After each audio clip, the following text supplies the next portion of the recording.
Senhoras e senhores, está começando mais um podcast especial hoje, como sempre. A gente vai falar sobre um mercado que certamente, se você acompanha a gente, já são praticamente 150 podcasts. Acho que esse é o número 150, mas quem salvo engano ou não? Ou 149, estamos próximo aí. 158, olha aí, quase 3 anos, quase batendo 150. E a gente sempre fala de negócio. A gente gosta de saber como é que os grandes escritórios ganham, como é que os pequenos ganham, crescem. Então a gente foi atrás do pessoal da Guzmão e La Brunier. Falei certo aqui ou não? A pronúncia é correta? La Bruni, ok, perfeito. Francês, né? Não se fala o E no final, é isso, né? É, Ah, ok, legal. E a gente vai entender tudo sobre eles, só para vocês terem uma noção do tamanho desse escritório que a gente vai falar hoje. Eles estão entre os maiores do setor, né, entre os 3 maiores do setor. O time global deles, quase 130 pessoas, então não são só advogados, tem engenheiros, tem de tudo, né? Todas as formações, talvez. Não me aventurando aqui em falar, depois a Vanessa vai contar pra gente, né? E eles atendem alguns clientes pequenininhos aqui. Então eu peguei alguns mais para você que está nos acompanhando, nos vendo ou nos ouvindo, entender um pouquinho. Eles atendem a BASF, TikTok, né? Pequena TikTok, a Nike, a empresa do Neymar, inclusive. Depois a Vanessa, se puder, vai contar aquela história que o Neymar teve, né, da sua marca na França, foi isso, né, Vanessa? Foi direto na França, né? Então eles atendem grandes players e a Vanessa prometeu que vai contar aí os bastidores do escritório, os desafios que eles estão passando e trazer alguns insights para você que não atua nesse mercado, atua no empresarial, atua em qualquer área que você possa aplicar também no seu escritório, tá? E no final ela vai contar pra gente aí se tem oportunidade de conexão, eventualmente indicar algum cliente para Guzmão, se atende um cliente grande, não faz essa parte PI, se eles têm essas portas, tem bastante coisa legal que a gente vai trazer aqui para conversa. Então, primeiro, Vanessa, obrigado aí por aceitar o nosso convite, tá? prazer é meu, Marcos. Obrigado pelo convite de vocês. Espero que seja bastante proveitoso aí para todos os ouvintes. Legal. Ô, Vanessa, deixa eu começar te perguntando aqui, pergunta assim do milhão, tá? Sobre a Guzmão aqui, antes de a gente entrar um pouquinho na pauta. Aliás, há quanto tempo você está aí? Eu tô de 8 para 9 anos, De quase. 8 para 9, tá bom. O que faz a diferença da Guzmão, assim, você ter crescido tanto? Porque tem escritório de propriedade intelectual, tem vários, né? Tem muitos pequenos, aposto que tem vários com o mesmo tamanho, talvez, com o tamanho, com o mesmo período, com o mesmo tempo de existência, mas não tão grandes. O que você percebe, estando aí bastidor, assim, mais na tua opinião pessoal, o que vocês fazem de diferente, seria a pergunta, né? Que faz com que vocês se destaquem e consigam pegar marcas grandes, a Nike bate na porta e fala, opa, quero ser atendido por vocês. Como é que é isso na prática, assim, bastidor? Não, perfeito. Bom, o escritório tem aí 35 anos de existência, né? E acho que o primeiro grande diferencial, de alguma forma, é a gente poder dizer que é um escritório full service de PI. Né? Em geral, a gente está acostumado a escutar sobre escritório full service, mas é aquele escritório que vai ter, né, o trabalhista, a área civil, a área de contencioso, a área de tributário, e a gente fala que é um escritório full service de PI, porque, de fato, a gente vai ali do depósito daquela marca, por exemplo, daquela patente, até o enforcement dela, né, até fazer valer efetivamente diante de um conflito, gerenciamento de portfólio de uma forma estratégica, a parte toda de consultivo, de contencioso, e acho que isso projetou bastante a gente na área, né? Eu acho que a gente teve um grande processo ao longo desses 35 anos, né, em que o escritório, de fato, ele testemunha a evolução do tema no Brasil, ele acaba sendo agente aí transformador, né, de uma certa forma, desse direito da propriedade intelectual, né? A gente teve grandes casos aqui no escritório, por exemplo, o próprio caso do Big Brother, né, ali quando o Silvio Santos anuncia Casa dos Artistas, né, quem estava negociando com ele não ficou muito satisfeito, e era um caso super desafiador, a gente é convidado até hoje, né, para fazer palestras sobre esse caso fora do Que Brasil, legal. da relevância. O caso do Viagra, por exemplo, né, da patente de segundo uso ali do Viagra, o escritório também lidou com esse tema. Então, eu acho que isso, combinado ao fato da gente sempre ser vanguardista de alguma forma, né? Quando o escritório começa, ele começa ali disputando com outros já um tanto quanto consolidados no mercado. Então, se a gente não fosse diferente, né? Se a gente não pensasse fora da caixa, não desse uma estratégia diferente para o cliente, talvez a gente tivesse ficado pequeno, não tivesse tido a projeção e o sucesso que a gente tem. E acho que mais recentemente, né, e acho que é um mote aí de todos os negócios de uma forma geral, é essa possibilidade, essa capacidade da instituição de se adaptar. Né? Então, a pauta, por exemplo, de diversidade e inclusão, ela é super relevante dentro do escritório, a gente tem comitê.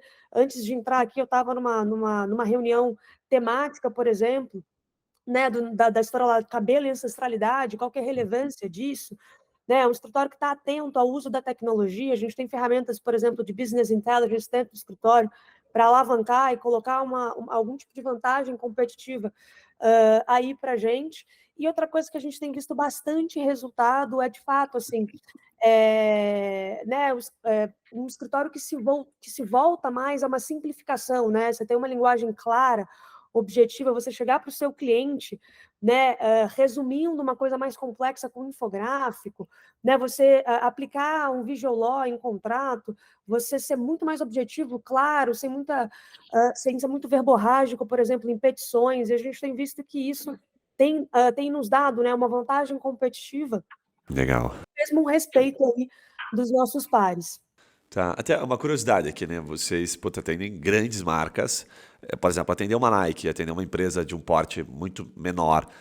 Tem muita diferença, assim, quando você, puta, tem que ser muito simples com ambos, porque dentro da Nike, a pessoa que toma a decisão, ela precisa entender aquilo tão rápido quanto, né? Uma empresa menor, assim, tá? Ou é muito mais complexo, a gente que não atende fica pensando, nossa, deve ser um tapete vermelho, uma complexidade, como é que é isso? A cereja do bolo do advogado é sempre entender o cliente e entender como que eu chego nele, né, ou como que eu me comunico com ele da maneira mais efetiva, né? Então é lógico que a gente vai ter trocas, por exemplo, com a Nike, vai ter trocas com a Unilever, vai ter troca com alguma empresa gigante farmacêutica, cada uma vai ter a sua necessidade, cada uma vai olhar, né, para a forma que ela faz negócio e que tipo de apoio que ela precisa, a contribuição do escritório de uma forma diferente. Eu acho que a chave está em entender como se comunicar de uma forma efetiva com cada um deles, né? É lógico que, enfim, verborragia ninguém mais quer, né? Palavras difíceis e rebuscadas no e-mail é aquela coisa que você fala, ai, nossa, que preguiça, né? Mas eu acho que tem um outro lado que né? Tem cliente que ele vai querer mais detalhe, então você já dá mais detalhe, porque você evita, né, 3, 4 e-mails depois, ou 5 calls depois, né, para poder resolver aquele ponto com ele. Tem cliente que né, para meu entendedor, meia palavra basta, você coloca lá alguma coisa assim e ele consegue capturar aquela informação de uma forma mais rápida e eficiente. Então, acho que perpassa mesmo você entender qual que é o perfil do cliente, né, do seu interlocutor imediato ali.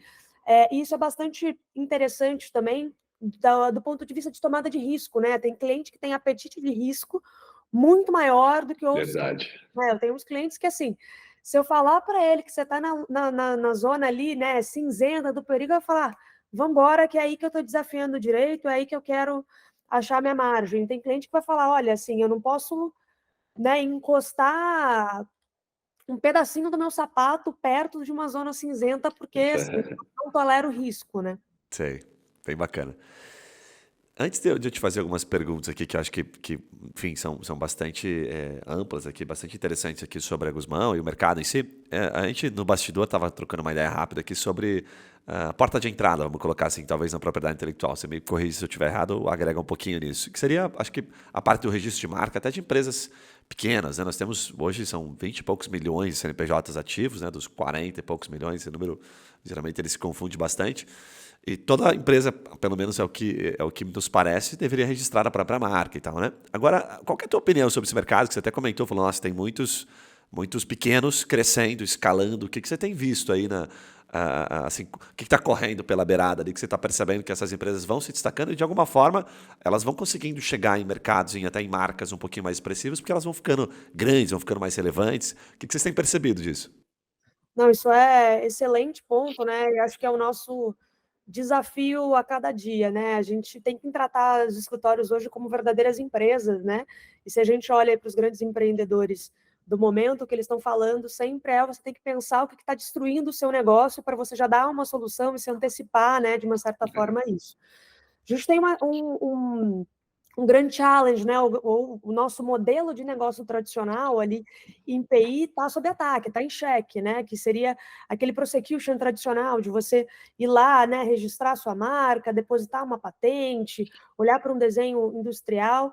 E existia, né? Acho que vários escritórios também ganharam bastante dinheiro, né, com esse modelo, com esse tipo de serviço, que esse dia a dia ali de uma certa forma de bate-estaca de PI, e hoje, na verdade, o que você tem são empresas que usaram tecnologia, né, para fazer com que você pudesse ganhar uma escala na prestação desse serviço, diminuir o valor agregado diminuir o valor ali, melhor dizendo, né, que você teria que pagar por aquele serviço, e são empresas que estão se comunicando com uma massa de uma forma muito melhor, né, do que os escritórios tradicionais aí. Alguns ainda vêm fazendo, né, e outros ainda fazem em alguma medida, né? Ele consegue te explicar melhor qual que é a relevância da marca para o seu negócio, qual que é a essência, né, daquilo que você quer proteger, por que aquilo é relevante, e torna ali, enfim, né, você mesmo ali, o Marcos, poderia preencher um formulário online num aplicativo e seguir. É lógico que você vai ter issues aí depois, né, problemas ou possíveis problemas de qualidade, de monitoramento disso, mas querendo ou não, torna mais prático, mais ágil, mais inteligível para as pessoas e mais barato, né? E por isso que eles têm sido modelos aí bastante utilizados. E a parte central mesmo disso está em tecnologia, né? Acho que o advogado que consegue usar, que entende de uma certa forma, consegue usar tecnologia a seu favor, né? A favor dos seus clientes, a favor da prestação e geração de negócios, é um advogado que vai sim ter uma grande vantagem competitiva. Eu percebo assim, Vanessa, que a gente tem, que você fala bonito, mas eu estou há mais tempo aqui, eu posso usar a palavra mais, usar o meu francês aqui. O pessoal prostituiu bastante o mercado. Tem os que prostituíram, que foram na guerra de preço, né? Então, você vê gente, registro de marca por 699, como que fazer promoção sobre registro de marca, que é bagunça bastante, né? E tem aqueles que, aprenderam a tornar mais eficientes, que eu acho que pegaram, entenderam o NPI, a plataforma como um todo, vou usar a tecnologia e vou fazer disso escalável, né? Então, eu acho que não chega a ser a prostituição, porque eventualmente consegue fazer em escala, em massa, e aí o custo reduz, então ele consegue ter um pouco mais de capacidade econômica, né? Então acho que tem esses dois aí, né? Isso acontece não só no mercado de vocês, mas em outros mercados também, né? Você pegar consórcio. Agora tem o consórcio e tal, pegar seguro. Não preciso mais ir no banco fazer meu seguro, ligar para, sei lá, Azul Seguros. Eu tenho hoje uma startup que faz o meu seguro online. Então, no final do dia, parece que todos os mercados estão, de certa forma, em check, né? Agora, quando você fala que o modelo de negócio tradicional de vocês está sob ataque, me pergunto o seguinte, né? Vocês não atendem clientes pequenos, certo? Mas está sob ataque porque o grande começa a enxergar e, não, preciso pagar menos para isso. Por que ele está sob ataque no sentido do jogo que você joga, que é um jogo, né, mais dos grandes do mercado, assim? Uhum. É assim, acho que a primeira premissa é que é o modelo tradicional, daquilo, né, do administrativo básico, do dia a dia de propriedade intelectual, que sempre deu muito dinheiro, né? E assim como, né, qualquer advogado, qualquer escritório está pensando como seu negócio vai ser mais eficiente, do outro lado, a empresa, independente do tamanho dela, né, ela vai estar pensando em como é que ela pode ser mais eficiente. Então, se ela puder cortar os custos do processo, ela o fará, né? Então, eu acho que é dentro dessa lógica, né? Acho que o orçamento, de repente, que algumas dessas grandes empresas destinariam, e aqui eu não estou querendo dizer que elas pararão, né, não deixarão de investir nisso ou farão, só que elas vão partir para um plano muito mais estratégico, e esse dia a dia, né, mais automatizável ou mais básico, por que não usar a tecnologia, né? Por que não usar modelos escaláveis que as possam utilizar? Acho que é mais nesse sentido. Boa, boa, legal. Agora entendi, fica bem bacana. E aí a gente tem assim, né, dentro do mercado de vocês, agora vocês estão passando um momento, bom, todos nós estamos passando um momento de inteligência artificial, né? Acho que o GPT veio aí em janeiro, não sei se foi picada também em janeiro pelo GPT, mas a grande maioria, né, foi picada em janeiro pelo GPT e, nossa, agora tudo é GPT. Eu vi até uma notícia agora recente, a gente se posiciona como startup, então participa de alguns grupos que os últimos investimentos feitos em startup, que está um momento mais delicado de receber aporte, praticamente 75% dos modelos de negócio tinham como pano de fundo inteligência artificial. Nossa, daí até quando eu vi isso e eu sabia que ia gravar com vocês, eu falei, bom, aqui tem uma boa pergunta para se fazer, né? Porque, colocando como leigo aqui a pergunta, né, a gente percebe o seguinte, né? Puxa, eu vou colocar, a gente mesmo está usando aqui, está começando a fazer, usar a API do ChatGPT, né? Então, simplificando, é bem simples, parece até complexo. Nossa, vou usar o ChatGPT no negócio. Não, é simples, vou tirar aqui a parte da sofisticação de lado, a parte técnica, você conecta e paga para eles, é o jeito que eles ganham dinheiro. E aí a gente vai, né, ensinando, vai dando as diretrizes ali para que ele resolva algo que a gente entende que pode gerar valor no mercado e vende aquela solução. Mas no final vem aquela pergunta, de quem que é esse negócio? Né? Se eu tiver que escalar, depois vender essa solução, estou ferrado, como é que eu faço? Né? E se um dia o GPT falar, não, isso aqui é tudo meu, E aí, o que acontece? Como é que está esse avanço, assim, né? O NPI está conseguindo ajudar de alguma forma? Isso está muito nebuloso ainda? Como é que está isso? É um cenário cinza, como você bem colocou aí? É pergunta de US$ 1 milhão, né? De muitos mais milhões aí, né? Acho que para começar a responder a sua pergunta, acho que é importante a gente entender que a tecnologia, de alguma forma, ela sempre desafiou a propriedade intelectual, né? Mas, essencialmente, esse desafio era porque ela tornava mais fácil, mais barato, mais ágil eu poder copiar, né? Eu poder transferir, eu poder manipular alguma criação. Né? E não só por isso, né? Obviamente que a propriedade intelectual é um dos ramos do direito com maior interação com a tecnologia e o desenvolvimento tecnológico, né? Se a gente pensar ali, por exemplo, na imprensa, no desenvolvimento da fotografia, na própria internet, só para a gente citar alguns exemplos aí Claro. de como a tecnologia questionou ali alguns modelos, né? A gente tem hoje, na verdade, um questionamento um pouco diferente do que esse questionamento, né, de cópia, né, capacidade de reprodução, de compartilhamento em alta escala.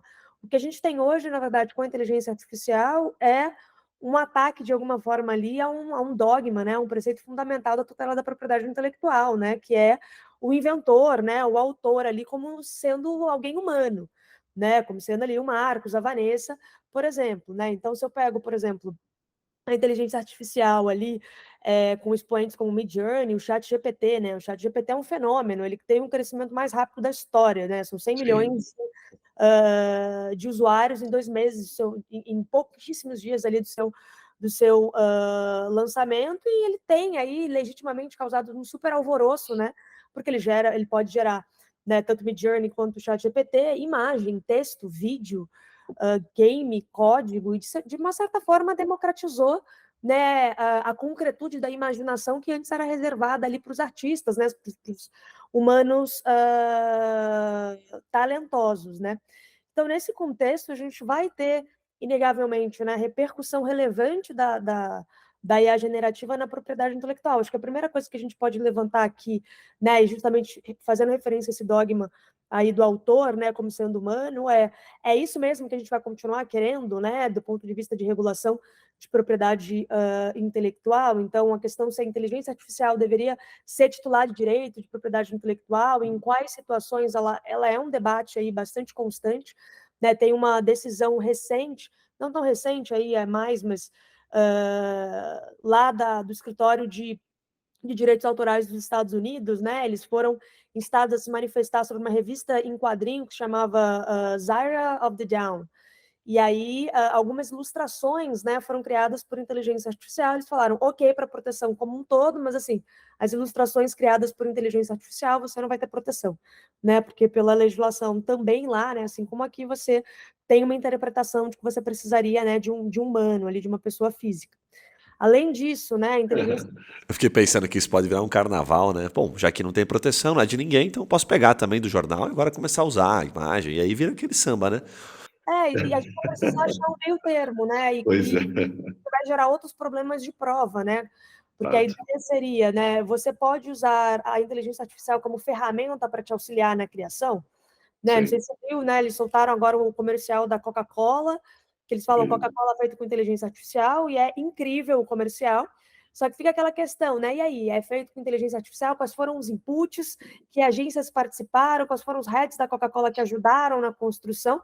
E aí você vai ter discussões da contribuição dos humanos e quanto que essas contribuições vão levar, assim, a uma proteção. Então, ela não é tão simples quanto, né? Se a IA que fez, você não tem uma autoria, né? E logo não tem uma obra, e a gente vai levar isso por uma discussão até legislativa do escopo de proteção, mas eu tenho uma outra questão também bastante relevante, que é qual que foi a contribuição dos humanos, né? O chat GPT ele não funciona sozinho, você tem que escrever lá alguma coisa no prompt dele, Sim. tem que dar algumas instruções. Então, qual que é a qualidade, né? Qual que é a materialidade daquilo que você pede que seja executado, qual que é o nível de contribuição posterior, de revisão posterior que você vai dar e os impactos que isso vai gerar necessariamente na obra final. E sem prejuízo, né? Eu costumo brincar que a minha avó ainda fica impressionada com a impressora, né? Ela não consegue entender como que sai do computador e sai ali, a única nuvem que ela conhece é a nuvem que faz chover, né? Então, assim, quando você fala, né, do ponto de vista da inteligência artificial, esses caras estão produzindo conhecimento da onde, né? Eles estão usando o que exatamente para produzir? E eles estão, né, se servindo de uma série de bases de dados para aprender. E nessas bases de dados eu posso ter uma série, né, de direitos protegíveis ali. E aí você tem as possibilidades de negócio, por exemplo, aqueles advogados que vão atuar nessa interface de licenciamento, né, facilitando que essas novas plataformas de IA possam acessar esses conteúdos, possam fazer o scrapping e possam aprender com essas bases de dados.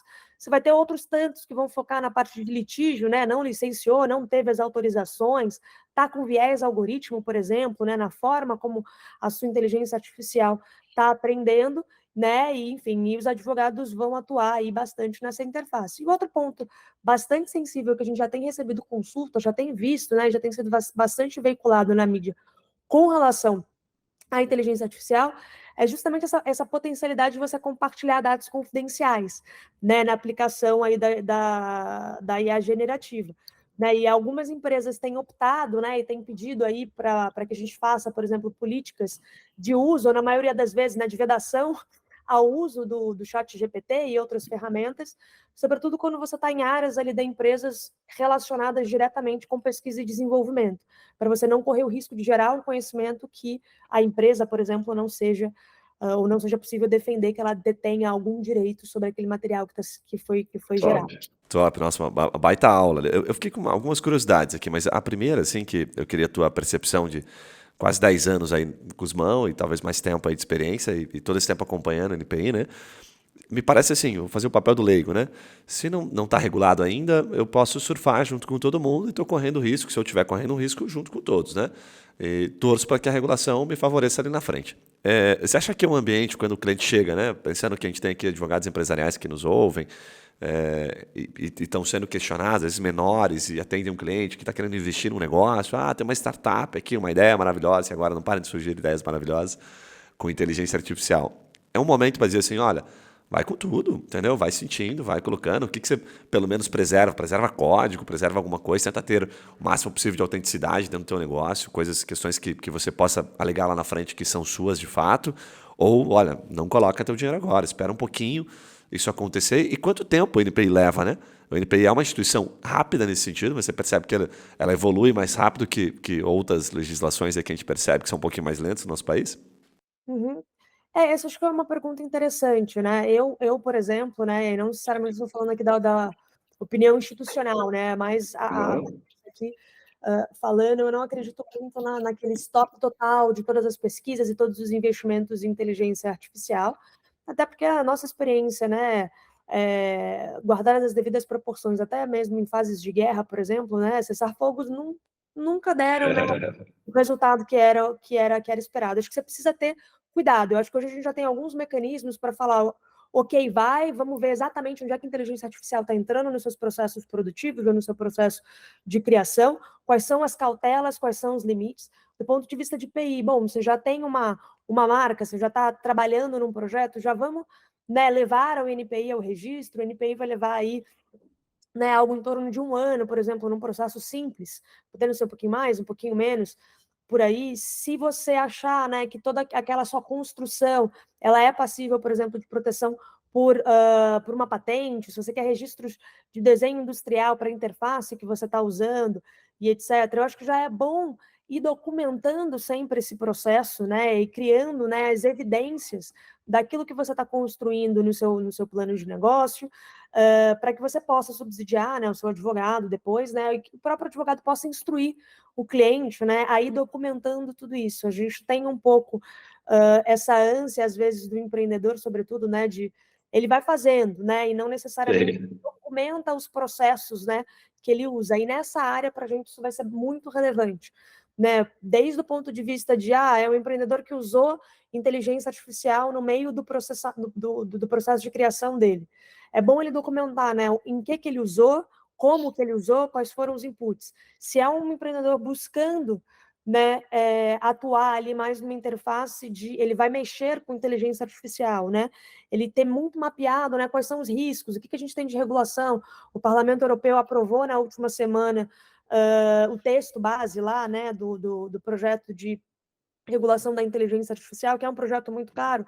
caro, né, ali para os europeus de forma geral. É lógico que agora eles têm todo o debate muito mais amplo que eles vão Sim. precisar conduzir, mas eu acho que a gente já tem alguns parâmetros, alguns princípios que possam ser implementados, né, e utilizados na criação desse negócio. O advogado pode ser de fato parceiro, né? Não tem mais aquela história de o advogado que recebe a consulta, responde nos limites daquela consulta e vai embora, né? O advogado é aquele que entende mesmo a necessidade do cliente, está ali vendendo relacionamento, vendendo confiança e não vendendo hora ou um serviço, porque no final do dia o que você quer é que seu cliente, né, compre, recompre e te indique. É esse o seu objetivo. Legal. Me parece assim, fazendo o papel do leigo, né, que o que você está nos orientando, olha, documente o máximo possível, né, que você vai ter provas lá na frente, caso você venha a ser questionado, né, isso vai te ajudar, porque, ó, pelo menos do ponto de vista ético a minha intenção foi boa, né, foi genuína, que eu fui registrando tudo bonitinho, então eu consigo, e vá tentando algumas coisas, quando você documenta ali no NPI, sabe que tem, nossa, inúmeras variáveis, eu já passei até por situações em que eu tive, no outro negócio, um processo da LVMH, que é a Moët Hennessy, Moët Chandon, um grupo Louis Vuitton. Não sei se vocês atendem aí, a gente teve um processinho deles na época. Ah, então acho que foi vocês que me processaram. E aí o que acontece? Eles mandaram pra gente, foi uma liminar, inclusive, a gente atuava no ramo do vinho, e eu achei muito interessante, porque na liminar discorria o registro de uma gravatinha daquela champanhe que todo mundo conhece, a Moët Chandon. O registro vinha de 130 anos. Então eles registravam quando faziam. Ah, mudou o nozinho aqui da gravatinha. Tinha uma linha, era uma coisa assim, de design. Uma linha, agora são duas linhas. Eles iam lá e documentavam. Eu falei, meu Deus do céu, não acredito nisso. Os caras são muito chatos. E documentavam. E bate bem com o que você está fazendo. Me lembrou na hora, veio o filme na cabeça. E aí eu recebi aquela liminar com todo aquele histórico, assim, sabe? Dos 130 anos da gravatinha. Então, me provando que eu tinha me inspirado, né? Para não dizer que eu copiei na época, me inspirei. E a gente entendeu, aprendeu sobre isso. Falou, olha, o negócio é sério, mudou alguma coisa, vai lá e documente, deixe claro que depois isso vai te ajudar bastante, né? É um troço maluco. Quando a gente está falando de marca, né? Então, aí você está vendo aí Marcos Vinícius, Vanessa Ribeiro, né? Onde a gente é conhecido, as marcas elas funcionam dessa forma para as empresas, né? E às vezes, como é intangível o valor, você não mensura. É muito fácil quando você tem um processo lá previdenciário que no final das contas, né, você tem que pagar 2 milhões de reais. Se você tem uma discussão de marca, por exemplo, e aí, qual que é o valor? É inestimável, né? É o coração do seu negócio. Se você perder aquilo, ou se ele perder valor, né, virar aí uma coisa comum que cada um usa, putz, né, você quer ter relevância, né, porque você é, sei lá, a Vanessa Ribeiro ali, que tem aquela atuação, começa a ter muitos aleatoriamente, né, como é que é o caso, por isso que Coca-Cola briga tão ferozmente pelas suas marcas, né, grandes bancos brigam ferozmente pelas suas marcas, o mundo, né, as grandes maisons de champanhe, né, para usar o seu exemplo, né, a indústria da moda, principalmente nas grandes marcas de luxo, né, vai mexer com o seu lado vermelho do Louboutin, não vai curtir, né, vai mexer com a bolsa Birkin, a Hermès vai ficar bastante chateada com você, né, porque são ícones, né, tem muito investimento e tem muito a cara, né, a essência daquilo que é aquela instituição, aquela empresa.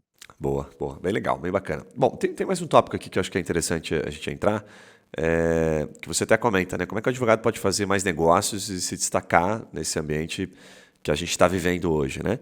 Como é que vocês, aquilo que você puder compartilhar com a gente, até uma curiosidade, assim, pergunta bem de leigo mesmo. O Guzmão faz prospecção, por exemplo, ativa? Como é que é a parte estratégica de negócio do Guzmão? Poxa, eu já tenho várias marcas, não preciso tanto correr atrás, né? Eu fico mais no reativo e atendo como full service todos os meus clientes. Mas como é que eu me relaciono? O que a gente tem de estratégia, né, ao longo de todo esse tempo que foi me possibilitando, enfim, escalar e, de certa forma, atendendo grandes nomes. Assim, como é que é o estratégico de vocês? Sim, eu acho que você sempre, acho que o ponto, né, de você usar a tecnologia a seu favor, então a gente tem um BI super forte hoje que nos mostra ali, né, que setores estão decolando, quais são as empresas que estão ali presentes, e daí a gente faz toda uma conversa estratégica de como tentar chegar lá de uma maneira bastante efetiva, né? Então, usar a tecnologia mesmo, né, as informações publicamente disponíveis como as nossas aliadas, né? Como se fosse mais um funcionário ali sentando, dando input e dando feedback. Eu acho que tem uma questão de antecipar a tendência, né? A gente sempre olha, né? Olha, já está tendo alguma tendência no mercado, no exterior, né? Tem alguma empresa aqui mais disruptiva que está indo para um caminho XYZ, né? Que a gente já pode se antecipar, já pode fazer. E acho que tem coisas mais recentes também que o advogado ele foi treinado para isso, né? Acho que não precisamos entrar no mérito de certo ou errado, mas ele foi treinado para um trabalho de eu conheço a lei, eu aplico a lei, ou sugiro uma aplicação da lei, alguns com uma criatividade um pouquinho maior, outros com a criatividade um pouquinho menor. Mas a gente hoje abre, né, algo que já acontece bastante no exterior, né, que é essa parte toda de advocacy. Né? Então, como que eu também posso ser um advogado que, na verdade, eu só não aplico as leis, mas eu penso elas, né? Eu penso saídas bacanas, eu penso ali como que eu posso sugerir para que as empresas, né, que eu atendo ou que eu possa vir atender, de fato, possam prospectar, que eu possa prospectar de uma forma mais eficiente. Então, a gente tenta se posicionar por aí. Né? Não vou falar que sempre são flores, né? Acho que, enfim, indo para todo mundo, mas acho que é um trabalho de formiga, um trabalho de constância mesmo, e a gente tem conseguido resultados bem, bem interessantes aí nisso. Legal. Quando ouvindo você falar, né, gostei bastante dos 3 pontos aqui, você abriu praticamente um tripé, né, um pouco da tendência, super legal, né, ficou acompanhando para me antecipar até, mas esse primeiro ponto que você colocou, que é um BI, né, que te possibilita, eu vejo muito, por exemplo, transformando isso em algo talvez um pouco mais simples, são vários softwares que fazem isso, mas eu vejo o pessoal muito lá de olho no diário, né, daquilo que sai no NPI e caçando as empresas mesmo, né, que estão ali registrando, que estão se mostrando, que estão avançando de alguma forma, demonstrando que elas têm interesse em registrar as próprias marcas ou resolver conflitos que surgem.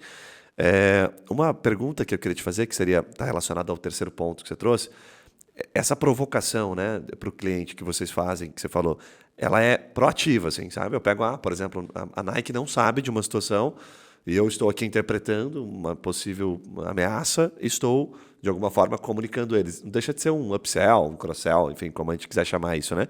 É isso que você está dizendo? Eu antecipo, falo, puxa, isso aqui pode prejudicar meu cliente, então eu acabo fazendo também uma nova venda para aquele cliente que eu já tinha um contrato mensal. Tem um pouco dessa relação ou não? Sim, eu acho que sim. Eu acho que é até um pouco mais complexo do que isso, né? Eu acho que tem uma questão de que a coisa que o cliente não quer é um vendedor chato que só quer empurrar serviço. Então, o que a gente tem que tentar fazer é mostrar que existe algum valor, né? E qual que é o valor ali daquilo que eu estou entregando de alguma forma. E estabelecer uma relação de confiança de que, de fato, a gente está entregando valor, né? E não que a gente está entregando ali só um serviço ele por ele. Então, o que a gente pega mesmo é mapear a tendência, né? Então, a gente vai ter alguma tendência específica de decisão do INPI, porque está saindo uma nova regulamentação, ou porque ele vai fazer agora uma análise, por exemplo, das marcas de posição. E aí eu vou voltar para o cliente e falar, olha, o INPI agora autoriza as marcas de posição. E aí, vamos olhar para o seu portfólio? Vamos ver o que talvez valha a gente tentar, né, e indicar aqui nesse mercado, né, a gente tem debates, por exemplo, super relevantes com os clientes sobre potencialidades do metaverso, como se posicionar, inteligência artificial, né, quais são os prós e os contras, como que a gente já antecipa, né, para os funcionários, traz conhecimento interno ali para eles. Então, é mais nesse sentido mesmo de se colocar como um Legal. parceiro que entende qual que é o negócio do cliente e tenta achar caminhos, né, para a gente, obviamente, fazer negócios com ele, né, mas para que ele veja valor também naquilo que está sendo proposto. Essa é a parte difícil, né? Fazer ver valor o tempo todo, né? Legal, bem bacana. Vanessa, até você chegou a comentar, a gente colocou na pauta aqui o metaverso, até aconteceu uma situação, coincidiu assim, eu tenho um grande amigo que estudou comigo e está no Facebook há 10 anos já como engenheiro, ele estava aqui agora em Curitiba e a gente conversou rapidamente e tal, e aí perguntei para ele, cara, me conta aí bastidor, né, aquele amigo de escola, então você pode falar besteira que, né, e aí, cara, é um micão esse metaverso lá dentro do Face, como é que é isso na prática, né? Foi legal a resposta dele, assim, porque é um cara que gosta bastante da empresa, né? A empresa mudou a vida dele. Mas o que deu para entender, assim, nos bastidores, falou, cara, tá foda. Tipo assim, sabe? Virou meio que um micaço, assim, que às vezes parece que o Face não quer, ao mesmo tempo que ele fala, não, vamos continuar devagarinho, tira o pé, mas não quer aceitar, não quer virar chave e falar assim, acabou, não vamos fazer nada. Então, vai tentar usufruir daquilo que foi construído até aqui, para fazer outra coisa, né? Então, sempre aquela coisa, até porque essa informação, em tese, né, uma informação que se vaza na mídia pode prejudicar a empresa, que é uma empresa listada na bolsa. Agora, o que eu queria te perguntar, assim, os clientes ainda falam sobre isso? Assim, tem esse. A gente que está no bastidor é leigo, não sabe. Tem clientes grandes com projetos, investindo, consultando. Tá rolando isso mesmo, assim? Gente colocando grana ou muita conversa? Como é que tá isso, assim, na tua percepção? Não, perfeito. Acho que excelente. Metaverso foi a buzzword, acho que dos 2 últimos anos, talvez, com o avanço da inteligência artificial, né? ChatGPT e aplicações aí, como a gente falou. Parece que foi deixado um pouquinho de lado, né? Mas ele está no plano estratégico das empresas. As empresas viram valor nessa questão toda do metaverso, né? De você unir essas realidades, de você aproveitar, né, as facilidades de um mundo virtual ou o mercado adicional que esse mundo virtual pode te trazer. É inegável que alguns investimentos, sim, foram reduzidos, mas tem uma enormidade aí de empresas que continua querendo, algumas ali, por exemplo, querem experimentar no metaverso, então a Globo foi lá e colocou na última novela das 8, né, colocou alguma coisa ali que cheire a metaverso. Tem empresas que lançam jogos no metaverso, por exemplo, para educação financeira. Eu tive notícia mais recente também que refugiados ucranianos eles têm trabalhado traumas da guerra via o metaverso, então tem aplicações e soluções aí bastante interessantes. A China, né, não parou de investir, tem relatório da KPMG aí dizendo que grandes de tecnologia continuam alocando um percentual bastante importante ali para o metaverso. Eu acho que talvez o frisson foi do tipo, as pessoas esperarem que aquilo aconteceria de imediato, né? E é um processo, né? O boom do chat GPT é o fato de que você entra fácil, né? A aplicação básica está de graça, você escreve um monte de coisa e a magia vai acontecendo na sua frente. No metaverso, você precisa de. Para você ter a full experience, né? A experiência total, você vai precisar do óculos, uma internet de alta conectividade, 5G, né? Enfim, já melhoramos bastante aqui no Brasil, mas na maioria das vezes parece que a gente contrata 5G e recebe um G e meio. Aí fica naquela coisa que está parecendo Sei. o tututu lá do internet de escada. Então, você tem uma série de coisas que ainda precisam evoluir e ganhar musculatura para que, de fato, a gente veja o metaverso acontecer como foi o boom da inteligência artificial. O que eu costumo brincar nesse ponto é: você quer esperar a onda quebrar em cima da sua cabeça para você tentar remar e sair da praia não afogado, ou você quer pegar essa onda ali e surfar, né, ela inteirinha e pegar uma medalha de ouro no final ali, né, que você pegou a onda perfeita. Então, acho que a ideia é experimentar, tentar antecipar a tendência, tentar ver o que funciona, o que não funciona dentro desse contexto do metaverso, dentro da realidade da sua empresa. E acho que tem clientes que continuam trazendo bastante questão com relação ao metaverso para a gente, né? Sobretudo do ponto de vista de TI, do ponto de vista de proteção de dados pessoais também, aí, que são duas grandes áreas de atuação, e eu vejo que, de fato, tem um futuro ainda com bastante coisa para acontecer nesse universo. Acho que só assentamos as expectativas, né? Queremos criar uma baita expectativa na gente, agora demos aquela sentada, assim, não, vai sair, mas agora tá que nem carro elétrico, assim, sabe? Ah, uma hora vai ser tudo elétrico, né? Não sabemos quando. Mas sempre no começo esse buzz, ele gera essa expectativa de fato, né? Concordo contigo. Agora, Vanessa, caindo um pouco para a reta final, você trouxe um termo aqui que eu confesso que não conhecia, até coloquei no Google para entender um pouquinho, que é o tal do upcycling. É assim que pronuncia? Correto? Upcycling, ok. E aí, enfim, tive um entendimento rápido aqui sobre o que é upcycling, né? Bem usando o ChatGPT e Google. Mas eu vou pedir para ti, assim, me conta pra gente um pouquinho o que é o upcycling e quais são as oportunidades que tem para quem atende eventualmente algum cliente que está começando a utilizar isso, o advogado, puxa, posso oferecer isso para um cliente, se trata de um diferencial e qual que é a relação dele com o PI, né? Não, perfeito. Então, assim, acho que a primeira coisa é que não é só desenvolvimento tecnológico, assim, mais grandioso, de uma certa forma, que a gente encontra, né, ali os desafios de PI. A indústria da moda, ela tem uma necessidade já há alguns anos, né, de adotar práticas mais sustentáveis, né, para os seus processos. É uma das indústrias, né, que mais polui, está atrás só da indústria de, pasme, né, petróleo, por exemplo. Caramba. Dentro desse contexto, né, e sobretudo ali pós-Covid-19, porque ali no Covid-19, basicamente, o que você tinha era. Se a gente estava dentro de casa, né, por conta dos lockdowns, os estilistas também estavam. Então, eles tinham que arranjar jeitos ali de reaproveitar materiais que já existiam, ao invés de comprar novos materiais, ter todo o problema, né, da cadeia ali de suprimento de chegar para ele. E aí o upcycling virou aí uma grande vedete em 2020, né? Você teve a Vogue britânica dizendo que, nossa, é a grande tendência de moda no momento, e por aí vai. Mas o que é, então, né, o upcycling, esse termo aí em inglês? Basicamente, né, ele tem sido traduzido como uma reutilização de materiais, né? É você tornar basicamente algo que já existe, né? Uma peça, por exemplo, que ela já existe, que ela já foi feita, e melhorar ou fazer algo novo a partir dela. E, em geral, você tem um incremento do valor original dessa peça ou não, vai depender ali efetivamente do contexto que você está trabalhando. Então, assim, a grosso modo, né, para ficar, né, todo mundo na mesma página, é a jaqueta que vai virar uma saia, é um bolso que vai virar um top, e por aí vai. E a gente já tem várias empresas, né, de vários níveis aí, em iniciativas de upcycling, porque ela promove a história da moda circular, ela é mais sustentável e por aí vai. A Miu Miu, por exemplo, ela fez uma varredura, por exemplo, em A Miu Miu vestido. é uma marca, é isso? Isso, a Miu Miu é uma das grandes marcas aí Não fashion, conheci. e eles pegaram, né, vestidos antigos, garimparam ali vestidos antigos da própria marca, retrabalharam eles e criaram uma linha vintage, né, que é tão cara quanto a normal nesse contexto de Miu Miu, por exemplo, mas eles conseguiram até uma repercussão interessante, não só do ponto de vista, né, de sustentabilidade, etc., mas de atração do público mais jovem, que é um público Legal. mais antenado, né? Então, se eu como bem, eu também quero me vestir bem. Tem uma série Conversa com isso, né? de questões aí adicionais para essa geração que tá vindo.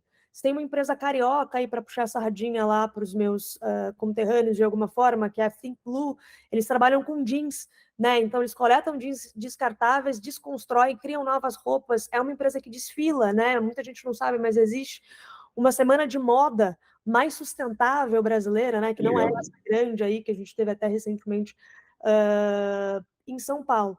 Então, e à primeira vista, né, o upcycling parece que não tem problema nenhum. Pois é, tô aqui tentando entender ainda. Exatamente, parece que é tudo muito bacana e etc. Só que, né, você tem que tomar cuidado aí com o uso de peças originais, com proteções marcárias, né, ou até mesmo com direitos autorais. Isso pode levantar, né, debates jurídicos bem interessantes. Tem um caso nos Estados Unidos que uma empresa da Califórnia, ela pegou um short de banho, né, um short de praia da Paul Ralph Lauren e transformou esse short em um boné. Era um short que já estava descartado, etc. Transformou num boné. Só que na hora que eles botaram no mercado, era um boné todo reestilizado a partir daquele short de banho, mas aqui na frente continuava dizendo, né, Paul Ralph Lauren, etc. Obviamente que a Ralph Lauren não se agradou disso, né? E o tribunal nos Estados Unidos, né, entendeu que havia sim uma infração. Falou, olha, sua iniciativa é ótima, mas assim, não é porque você quer reaproveitar, reutilizar esses materiais que você necessariamente, né, tem carta branca aí para infringir direitos, né? Você mudou, né, o que era um short para um boné, mas você continuou usando uma marca ali, né? Como é que a pessoa vai saber que a origem não é a Ralph Lauren, a origem é você? Como é que você faz todos os disclaimers? Está no produto aquela marca. Então, assim, você tem que tomar uma série de cautelas também com relação a isso.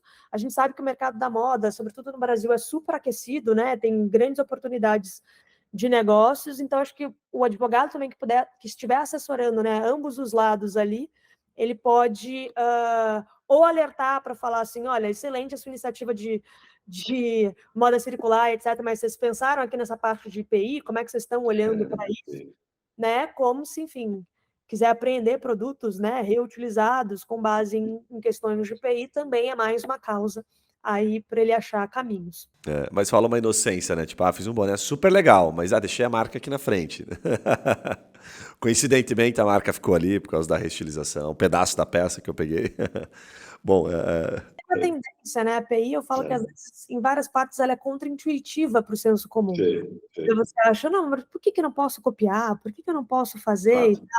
Porque, na verdade, é uma construção jurídica de você criar um cercadinho em algo que se presume, né? Uma vez criado, você não tem mais custo, né, da reprodução daquilo, né? Sua margem é zero. Então, você simplesmente vai reproduzir, vai fazer de qualquer forma, só não te criar um cercadinho jurídico que proteja, né? Isso daqui é na sua casa, só você entra. Então, se é minha marca, só eu uso essa marca. Verdade. É porque parece muito quando você faz algo complementar ou algo diferente. Ah, mas eu só tô fazendo isso aqui, né? O só na frase torna. Puta, mas é porque para chegar até ali, aquela marca passou por muitos processos de investimento e o valor que ela tem, tangível ali, é muito grande e tal, né? Eu lembro na época que eu recebi o processo, nossa, que eu fui entender os termos, enfim, tinha lá o termo, que um dos que eu mais gostei, que é o Trash the Dress lá, e a Trash the Dress lá, que era a associação. Então, você simplesmente causou uma confusão. Isso eu não sabia. Isso assim, se a gente já é leigo do ponto de vista de, por que eu não posso fazer isso aqui com a marca, né? Aquilo ali para mim foi fantástico, porque não tinha nenhuma relação com a marca, nada, nada, nada, nada. Mas o meu produto parecia, lembrava o outro. E aí aquilo também já se caracterizava como confundir o usuário, confundir, e, puta, lógico, né? Depois você vai olhar, tá, mas por que você fez parecido? Por que você não fez parecido com, sei lá, com o Campo Largo, com qualquer outra bebida extremamente simples? Por que você deixou parecido com a Mãe Shandong? Ah, porque eu acho bonito, né? Me inspirei neles e tal, não cola. Então, dancei. Mas essa confusão, a gente, mesmo isso que me parecia, essa de fato foi inocência. Falei, não, fazer parecido, ok. Não, não pode nem fazer parecido. Confundiu, complicou. Então aí entra para uma discussão mesmo e tal. Mas no final deu tudo certo, a gente se acordou e resolveu o processo. Muito bom. Vanessa, baita aula. Assim, não sei se você quer finalizar contribuindo com mais alguma coisa, alguma sugestão. Eu queria te fazer uma pergunta, se você puder deixar uma, até junto com o recado, né? A gente até já conheci alguns advogados que saíram de grandes escritórios, assim, sabe? Montaram os seus escritórios de propriedade, começaram a atuar, né? O que você daria de conselho, né? Você já está aí, são praticamente 10 anos aí de Gusmão, para quem está começando ou para quem quer escalar um pouquinho nessa área. Enfim, o que você comentaria para essas pessoas, para esses advogados? Não, excelente pergunta, né? Eu acho que eu acho que para mim, pelo menos, né, a razão pela qual eu estou nessa área, porque ela é super instigante, ela faz com que o advogado já tem que necessariamente estudar sempre, né? Só que eu acho que a diferença aqui na área de propriedade intelectual é que não basta você conhecer a lei, você tem que entender como a tecnologia funciona. Se você estiver lidando com um cliente da área de farma, por exemplo, a gente faz várias questões de patente, assim. Se eu não explicar, né, como é que funciona a síntese do não sei o que está protegido naquela patente, se eu não for capaz de traduzir aquilo de uma forma fácil para o juiz, né, ou até em conversas com o perito, ainda que seja um cara técnico, isso vai ser muito difícil. Então, acho que um dos conceitos relevantes que eu dou aí, sobretudo para quem está começando, não acha que basta só saber a lei. Nessa área, é importante que você entenda como que o seu cliente está se posicionando no negócio dele, qual que é o negócio do cliente, né, o que ele está querendo proteger efetivamente, né? Como é que você traduz isso? Como que aspectos de tecnologia relevante funciona, né? A gente tem coisas super básicas. A gente ainda vê, por exemplo, na parte de direito digital, né? Pedidos de remoção de conteúdo que você fala. Outro dia eu recebi um que era era um marketplace, né? Um cliente nosso que era marketplace, e o pedido era para que eu destruísse meu estoque. Eu falei assim, não, mas assim, você não entendeu a premissa do que é um marketplace, né? Eu não tô com esse estoque. É um terceiro que vende na minha plataforma, que eu não tenho nada a ver com isso, eu não tenho estoque do produto dele, não tenho nada. Então, assim, você tem erros muito simples, né? E que prejudicam, que vão atrasar a vida do seu cliente se você precisar, de fato, ali defender algum tipo de direito. Então, entender, né, quem que é a parte contrária, qual que é o business dela, eu acho que isso é super importante. Essas interpretações de negócio são muito complexas, né? Até porque a gente está com muitos negócios hoje, né? Muitas variáveis de negócio, então tem que fazer um esforço ali de emergir nisso mesmo, de fato, bem colocado. E para quem está querendo escalar e aumentar, eu acho que usa a tecnologia como aliado. Ganha das duas pontas, entendeu? Você vai ganhar no conhecimento de coisas que você vai poder oferecer para o seu cliente, e você vai ganhar implementando a tecnologia, tornando a sua operação mais fácil, mais inteligente, sabe? Tudo que o computador pode fazer, tudo que você pode ser automatizado de alguma forma, né?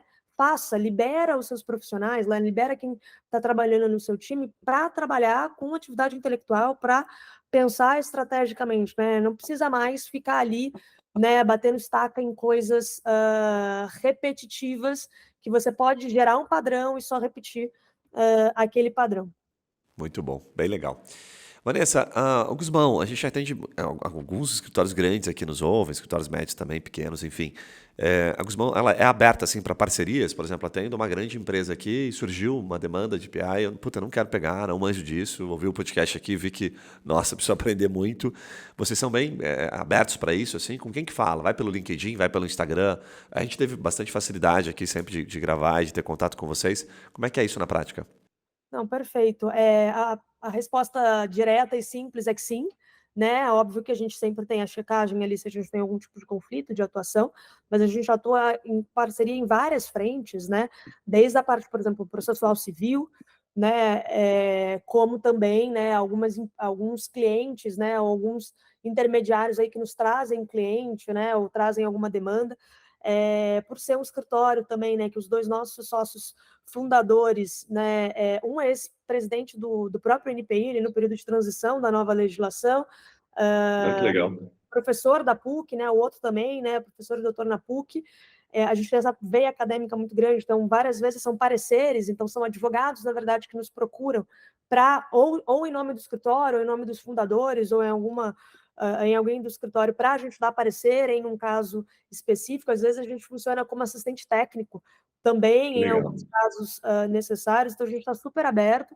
No contato, não sei se depois vocês colocam o nome também, pode Sim, botar colocamos na descrição. para as pessoas entrarem em contato. E no nosso site também a gente tem ali o nosso e-mail geral, chegando ali eles já disparam para os sócios e a gente já endereça, né? Pode entrar em contato ligando também para o nosso escritório, fica à vontade aí de seguir da forma para cada um achar mais conveniente. Top. Vou colocar aqui na descrição, então, para o pessoal poder acessar. E a Vanessa já colocou aí de maneira muito, muito simpática aí à disposição para poder, você que interessante, quer entrar em contato. E gostei dessa parte mais técnica aqui, essa consulta. Não sabia, né? Considerando que um dos sócios aí fez essa transição da presidência, pô, você está com um escritório que vai poder te dizer, não, estava lá dentro, né? Então, pode fazer que eu assino embaixo aqui, né? Isso tem um valor absurdo, te dá muito mais respaldo, né? Quem está dizendo isso aí? É o Guzmão, ou o Labruni. Quem que é o Guzmão ou o Labruni que fez essa... Não, quem foi presidente aí foi o Guzmão. Foi o Guzmão, legal. Então, você tem uma... Mas, enfim, ele é bastante reputado Legal. Na área, a gente dá bastante pareceres aí. Imagino. Tá com uma chancela ali, uma assinatura vale muito, né? Então, Vanessa, mais uma vez agradeço, obrigado, tá? De coração, uma baita aula, você fala super bem e fala de maneira simples, que é o que você falou no começo. Deu para entender, aprendi muito, certamente o público também nosso aprendeu bastante. E quem sabe a gente marca umas próximas ocasiões aí, quando a gente estiver um pouco mais maduro. Vamos tentar trazer um pouquinho mais de metaverso, mais para frente, a coisa encaminhando. A hora que a gente tiver mais problema bom para falar, a gente te convida para você voltar aqui, tá?